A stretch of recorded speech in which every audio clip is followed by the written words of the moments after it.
পটল দিয়ে মৌরলা মাছের এই রেসিপি অসাধারণ তৈরি হয়। তো নমস্কার সবাইকে, আবার একটা দারুণ স্বাদের রেসিপির সাথে আমার রান্নাঘরে আপনাদের স্বাগত জানাই। এখানে নিয়ে নিয়েছি মৌরলা মাছ। এখানে 250 গ্রামের মতো মৌরলা মাছ আছে। মৌরলা মাছটাকে ভালো করে ধুয়ে পরিষ্কার করে নিয়েছি। এবার এতে পরিমাণ মতো নুন আর হলুদ মাখিয়ে রেখে দেবো। যখন ভাজার সময় হবে এটাকে ভাজবো। তো প্রথমে নুন হলুদ মাখিয়ে রেখে নিলাম। এবার নিলাম পটল। এখানে 500 গ্রামের মতো পটল নিয়েছি আর নিয়েছি দুটো বড় সাইজের পেঁয়াজ। পটলটাকে খোলা ছাড়িয়ে নিয়েছি।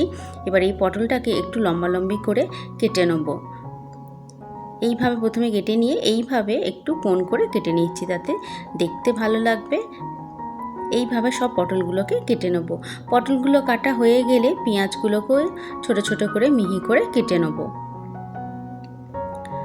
ভিডিওটা শেষ পর্যন্ত দেখতে থাকুন। ভিডিওটা ভালো লাগলে লাইক, শেয়ার, কমেন্ট অবশ্যই করবেন। পাশে থাকা বেল আইকনটা অবশ্যই প্রেস করবেন। আমি যখন কোনো নতুন ভিডিও আপলোড করব আপনার থেকে নোটিফিকেশান যাতে চলে যায়। তো পেঁয়াজটা আমার এইভাবে কাটা হয়ে গেছে। এবার কড়াইতে আমি দিয়ে দেবো সর্ষের তেল। সর্ষের তেল দিয়ে দিয়েছি, ভালো করে গরম করে নিয়েছি। গরম করা হয়ে গেলে এবার এই পটলগুলোকে একটু ভেজে নেব। পটলগুলোকে একটু ভালো করে না ভাজলে পটলের একটা কাঁচা গন্ধ থাকবে, তাই পটলগুলোকে আগে ভালো করে ভেজে নিচ্ছি। পরিমাণ মতো হলুদ আর নুন দিয়ে দিলাম, দিয়ে ভালো করে একটু লাল লাল করে ভেজে নেব। পটলগুলো ভাজা হয়ে গেছে। তো পটলগুলো ভাজা হয়ে গেলে এবার এই পটলগুলোকে তুলে নেব। পটলগুলোকে তুলে নিচ্ছি। মৌরলা মাছ দিয়ে পটলের রেসিপিটা কিন্তু অসাধারণ তৈরি হয়। এই সময় ভালো বাজারে মৌরলা মাছও পাওয়া যায় আর পটলও পাওয়া যায়। আর এখানে আমি নিয়েছি আলু। এখানে দুটো মিডিয়াম সাইজের আলু নিয়েছি, সেটাও ভেজে নিচ্ছি। এটা অপশনাল, দিতেও পারেন নাও দিতে পারেন, যদি মনে হয় দেবেন, নাহলে নাও দিতে পারেন।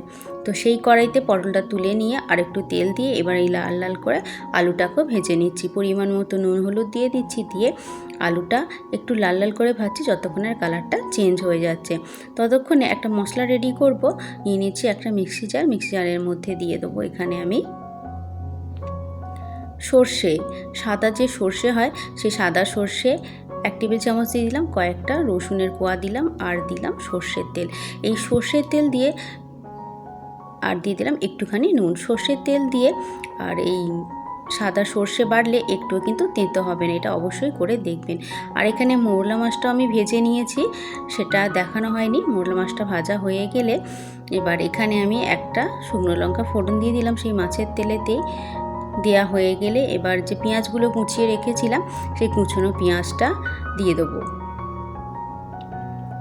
কুচনো পেঁয়াজ আর টমেটো একটার মতো দিয়ে দিলাম। এবার ভালো করে মশলাকে কষিয়ে নেবো, মানে পেঁয়াজ আর টমেটোটা ভালো করে ভাজবো যাতে একদম নরম হয়ে যায়। গ্যাসের ফ্লেমটা হাই করে রেখে দুটোকে ভেজে নিলাম। ঝালের আন্দাজ অনুযায়ী কাঁচা লঙ্কা দিয়ে দিলাম, অল্প একটু নুন দিয়ে দিলাম আর একটু হলুদ গুঁড়ো দিয়ে দিলাম আন্দাজ মতো। দিয়ে ভালো করে পেঁয়াজ আর টমেটোটাকে ভালো করে ভাজতে থাকবো।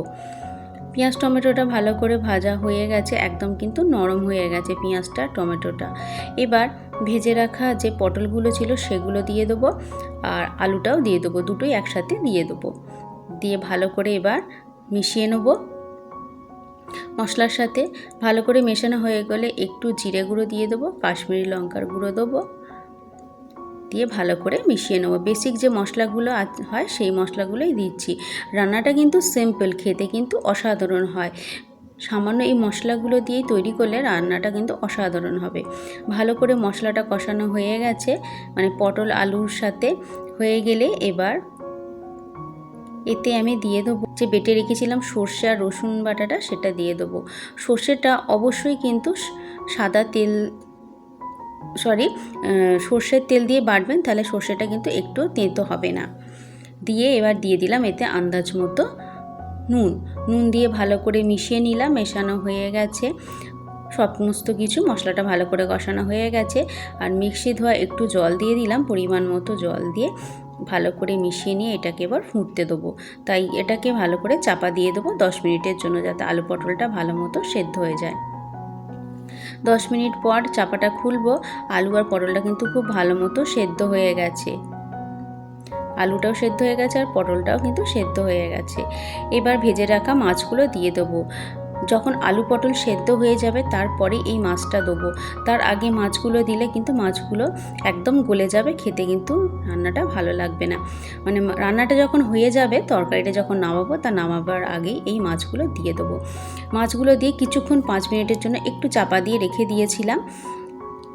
তো আমাদের তৈরি হয়ে গেছে আলু পটল দিয়ে এই মৌরলা মাছের রেসিপিটা ভালো লাগলে অবশ্যই চ্যানেলটা সাবস্ক্রাইব করবে। ভিডিওটা দেখার জন্য অসংখ্য ধন্যবাদ। আবারও দেখা হচ্ছে অন্য কোনো একটা নতুন রেসিপির সাথে।